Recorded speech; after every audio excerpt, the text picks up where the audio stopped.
আমার আম্মু যখন অসুস্থ ছিল, আমার আম্মুকে দেখতে গিয়েছিলাম, তখন আমার আম্মু আমার হাজবেন্ডের জন্য এই মাথার মাংসগুলো দিয়ে দিয়েছিল। আমার আম্মু কিন্তু অসুস্থ, তারপরে কিন্তু বলেনি তার জামাইয়ের জন্য কি দিতে হবে না দিতে হবে। সো হ্যালো এভরিওয়ান, আসসালামু আলাইকুম, welcome back to my another blog. আশা করি সবাই ভালো আছেন, আলহামদুলিল্লাহ আমিও ভালো আছি। তো আজকের ভিডিওটা দুপুরে রান্নাবান্না দিয়ে শুরু করবো। তো এগুলো অনেকদিন আগে নিয়ে আসছিলাম, মানে অনেকদিন আগে যখন আমার আম্মুর পায়ে ব্যথা ছিল তখন আমি ভোলা গিয়েছিলাম দেখতে। তখন আসার সময় আমার আম্মু আমার হাজবেন্ডের জন্য এগুলো দিয়ে দিয়েছিলেন। আমার হাজবেন্ড অনেক বেশি পছন্দ করে গরুর মাথার মাংস, তো ওটাই দিয়ে দিয়েছিল আমার আম্মু আমার হাজবেন্ডের জন্য। তো তখন যেহেতু রান্না করা হয়নি, তো ভাবলাম যে আজকে রান্না করি, যেহেতু আমার হাজবেন্ডের হলিডে আজকে। তো সবকিছু সুন্দর করে গুছিয়ে রান্না করতে চলে আসলাম। আমি পোলাও চালটাও ধুয়ে নিয়েছিলাম, আর গরুর মাথার মাংসগুলো পরিষ্কার করতে একটু সময় লাগে, তো খুব সুন্দর করে পরিষ্কার করে নিয়েছিলাম। যেহেতু এখানে একটা জিহ্বাও ছিল গরুর, ওইটা খুব ভালো করে পরিষ্কার করে নিয়েছি আর খুব সুন্দর করে ধুয়েও নিয়েছি। তো অর্ধেকটা পরিমাণ আমি ফ্রিজে রেখে দিয়েছি আর অর্ধেকটা পরিমাণ রান্না করে নিচ্ছি। এখানে সমস্ত মশলাগুলো খুব ভালো করে কষিয়ে নিয়ে আমি মাথার মাংসগুলো খুব সুন্দর করে সাথে দিয়ে কষিয়ে নিচ্ছি, একদম ঢাকনা দিয়ে খুব ভালো করে কষিয়ে নেব।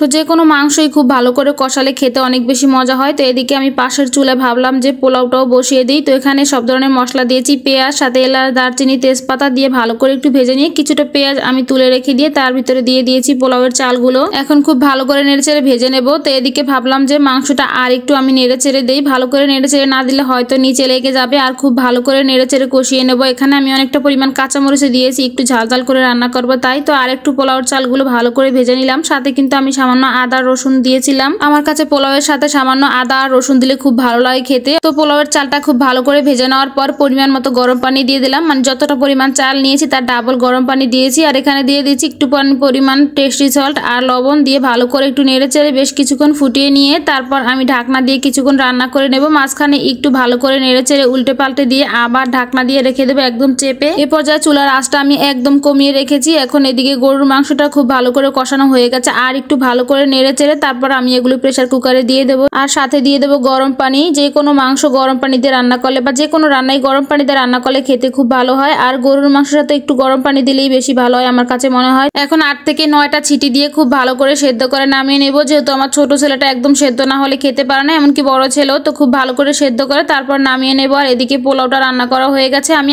আর একটু নেড়ে ছেড়ে দেবো। দেখতেই পাচ্ছেন মাশাআল্লাহ পোলাওটা খুব সুন্দর ঝরঝরা হয়েছে, একদম সাদা হয়েছে। তো খুব ভালো করে নেড়ে চেড়ে উল্টে পাল্টে দেওয়ার পর একটু চাপ দিয়ে দিলাম খুন্তি দিয়ে। এখন উপর দিয়ে আমি একটু পেঁয়াজ বেরেস্তা দিয়ে দিলাম, যেটা আমি আগেই রেখে দিয়েছিলাম। এখন ঢাকনা দিয়ে কিছুক্ষণ দমে রেখে দেবো। আমার কাছে মনে হয় যে পোলাওয়ের সাথে পেঁয়াজ বেরেস্তা দিলে গ্রানটা একটু অন্যরকম আসে, আমার কাছে খুব ভালো লাগে তাই। তো এখানে দমে রেখে দিয়ে এদিকে প্রেসার কুকার থেকে আমি গরুর মাংসটা নামিয়ে একটা কড়াইতে ঢেলে নিয়ে একটু ঝোলটা টানিয়ে নিলাম, আর সাথে একটু দিয়ে দিলাম ভাজা জিরার গুঁড়ো। তো এরকম একটু ঝোল ঝোল থাকতেই নামিয়ে নিলাম। আসলে একেই বলে মা বাবা। আমার আম্মু কিন্তু তখন অনেক অসুস্থ ছিল, তখনই কিন্তু বলেনি যে তার জামাইয়ের জন্য কিছু একটা তাকে দিতে হবে মেয়ে আসার সময়। যাই হোক, আজকের মতো এই পর্যন্তই। আল্লাহ হাফেজ।